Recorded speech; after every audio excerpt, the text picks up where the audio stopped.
This public service message is brought to you by WVTV Channel 18 Milwaukee. This is Channel 18 News Final, a comprehensive report of news, sports, and weather. Good morning, I'm Susan Wirth for Channel 18's News Final. The time, 17 minutes after 12. It's 64 degrees in Milwaukee. I'll be back with this morning's stories after this. As mothers, we're always concerned about our baby's health. And the fact is that nature has given us the capacity to provide all our baby's nutritional needs by breastfeeding. It's convenient and free. Our bodies can produce enough milk to breastfeed for as long as we like. Doctors recommend breast milk as the best food for our babies. When our babies leave this room, they're going to need all the help they can get. Breastfeeding gives our babies the best we've got. Send a postcard to the...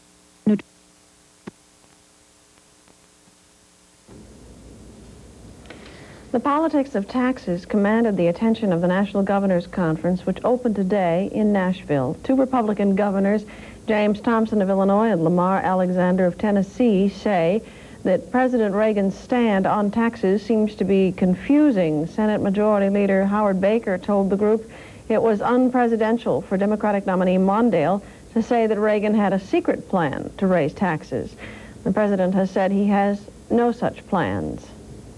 The United States and Israel are turning thumbs down to a Soviet proposal for a Mideast conference that would include the Kremlin and the Palestine Liberation Organization.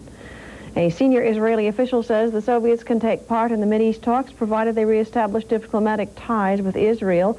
Those ties were broken during the diplomatic ties with Israel were broken during the six-day Arab-Israeli war in 1967. A State Department representative says the idea has come up before and the United States always has been opposed to it.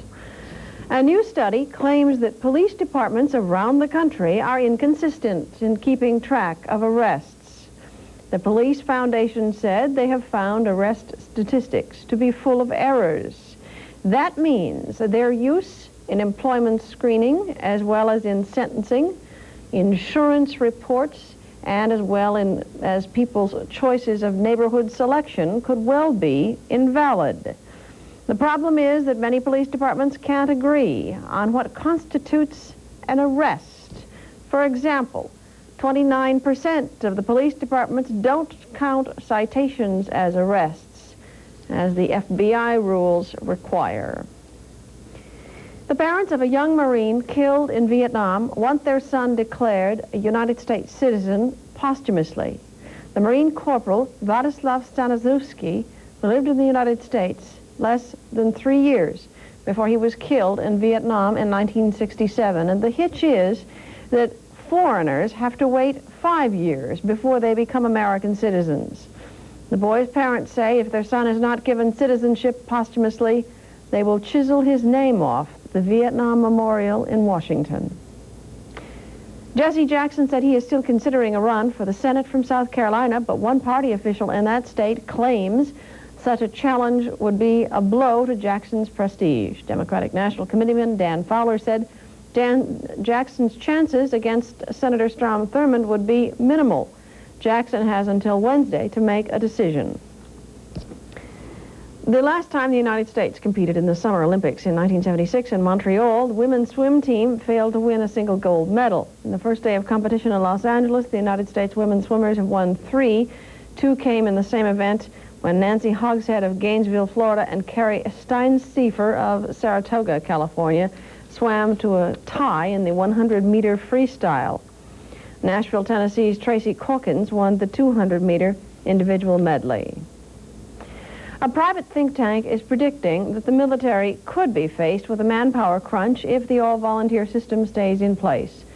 The Brookings Institute said that a study on the draft may have to be re-studied by the next decade to make way for the Reagan administration's plans to greatly expand the armed forces. If there is no peacetime conscription, it cautions an expansion would be very risky. Millions of dollars in losses are being counted in Las Vegas, and not only at the gambling tables. Officials say that damage from storms that dumped nearly half the gambling mecca's normal yearly rainfall in less than a half hour will run into the millions, including the damage are some of the bridges and a couple of collapsed roofs. And in the city where people go to beat the law of averages, flooding exactly 1 week ago also caused millions of dollars in damage. This has been another hot weekend for the Kilauea volcano in Hawaii. It erupted in another fiery but brief show with glowing lava fountains shooting up 1,000 feet. It quit abruptly, as one observer put it, within about a minute. Defense Secretary Caspar Weinberger said that he thinks that the Soviet Union may be playing politics with the proposed Vienna arms talks. Weinberger on national television said the Russians may be trying to defeat President Reagan in November. The Soviets want to limit any talks to anti-satellite space weapons, while the White House wants an open agenda. And Democratic Vice Presidential nominee Geraldine Ferraro said it is too soon for black leaders to criticize her campaign staff appointments. She said all of the slots have not been filled. So far, Ferraro has chosen 2 white women and a white man to lead her campaign. Choices Jesse Jackson has blasted because black women have not been included. The New York Congresswoman said she couldn't consult everyone because there are only 101 days to win the election. Traditional attitudes toward women in Utah are causing poverty, despair, and guilt, according to a governor's task force. The report says women in Utah are encouraged to marry early and to stay at home with their families. The report said the family-centered teachings of the predominant Mormon church leave women ill-equipped to deal with divorce or the death of a husband.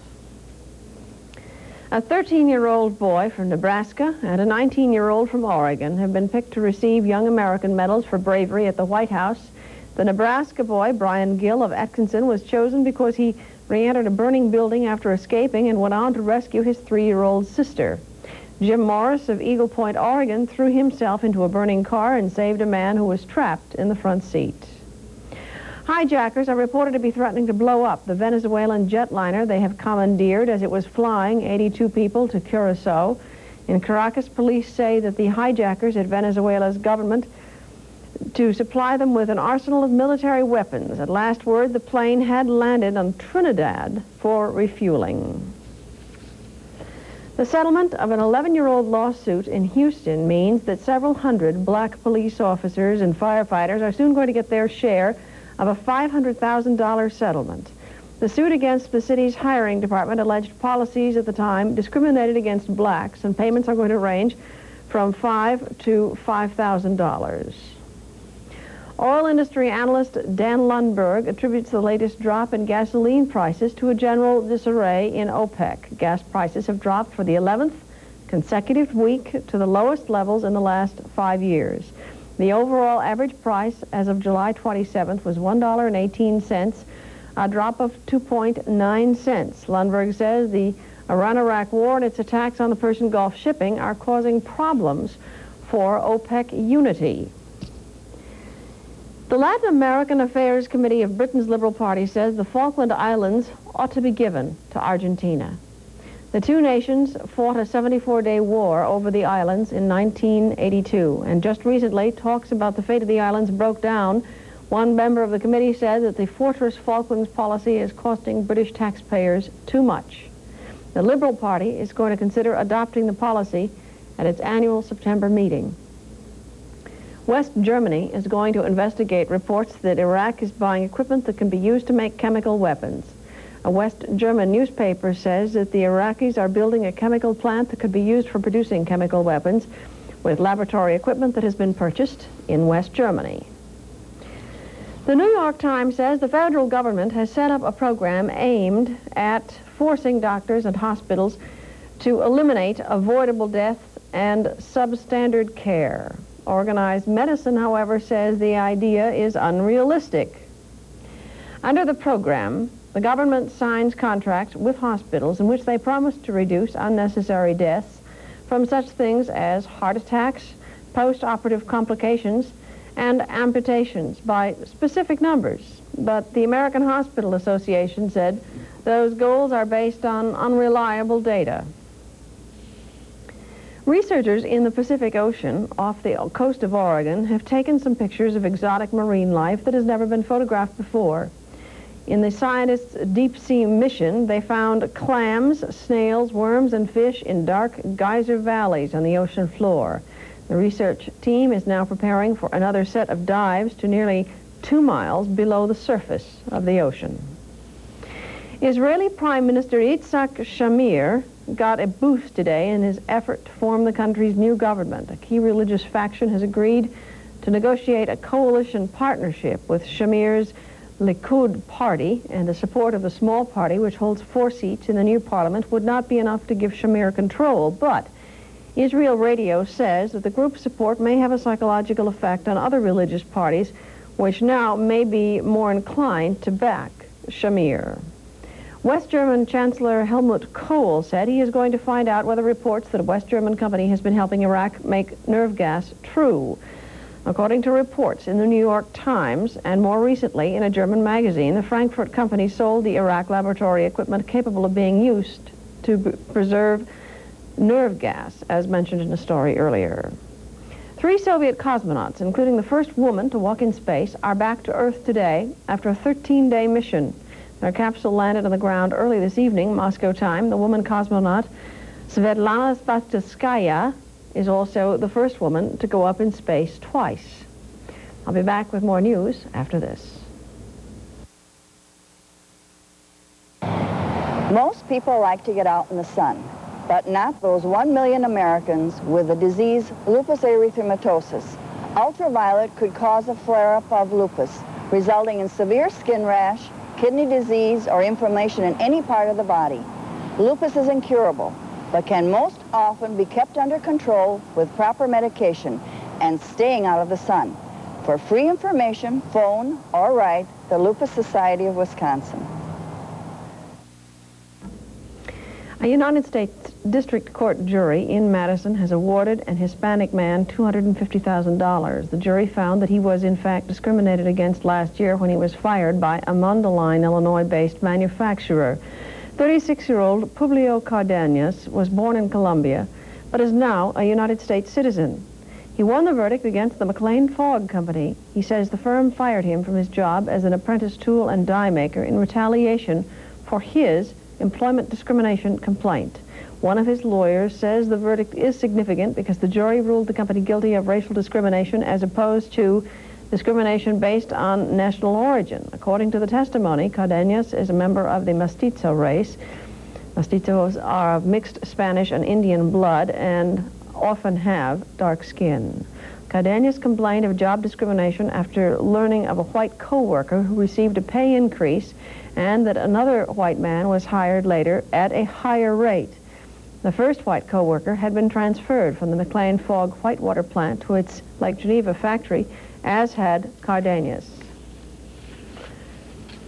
A Union Oil Company officials are going to look for anything resembling human remains at the site of last week's refinery explosion and fire in Romeoville, Illinois. Authorities say that they feel that the search for bodies has ended.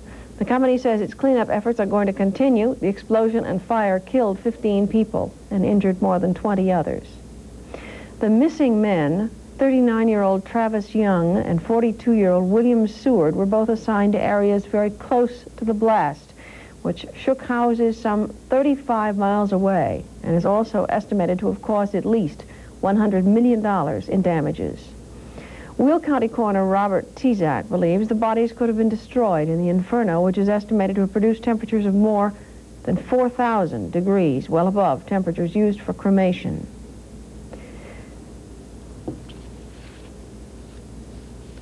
The new chair of Continental Illinois National Bank said that a federal bailout of the bank was essential to keep the entire banking system sound.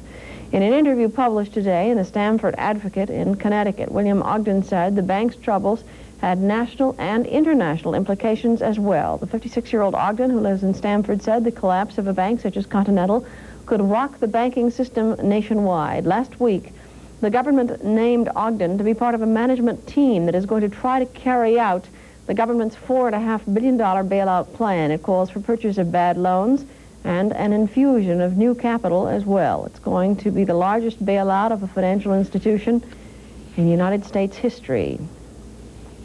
A lawyer for an Iowa County man said he may appeal a $171,000 malpractice award because the sum simply isn't enough to compensate for a lost leg.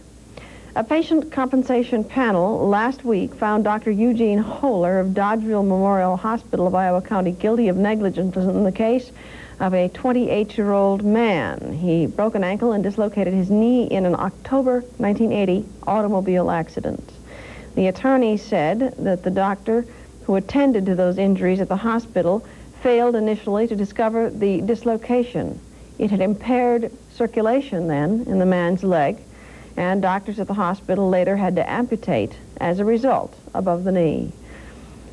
The man sought $1 million in damages, and attorneys for the doctor and the hospital say they haven't decided whether to appeal the award to the Iowa County Circuit Court, which so far is at $171,000. The White House is not commenting on remarks Ann Burford has made concerning the Environmental Advisory Panel to which President Reagan recently appointed her. Responding to reporters' questions on Friday in Denver, Burford called the committee a nothing burger, saying its members meet 3 times a year, they don't do anything, and it's a joke. Burford remarked just days after the Senate overwhelmingly urged President Reagan to withdraw her nomination. I'll be back with more news after this. These sunsets are brought to you by the National Society to Prevent Blindness. Take a good look. And while you're looking, think about all the things you lose when you lose your eyesight. This year, 50,000 Americans will lose their vision forever. Yet with your help, half of all blindness can be prevented. So take a good look, then help save the sunsets. Give to prevent blindness. And the weather forecast. Tonight, low around 58 degrees. Monday, fairly pleasant with a high of 82 degrees. Tuesday, warmer. High around 88 is forecast for Tuesday. Right now, the humidity is 60%. Wind out of the south, 3 miles an hour. The temperature in Milwaukee, 64 degrees. And the time right now is 25 minutes before 1 o'clock. I'm Susan Wirth for Channel 18's News Final. Good night and have a good week. This has been Channel 18 News Final, a comprehensive report of news, sports, and weather.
The Lord's Prayer has been a presentation in art and music, pictorially interpreted from the priceless paintings of the world's great masters, courtesy of the state of Florida's John and Mable Ringling Museums of Art in Sarasota.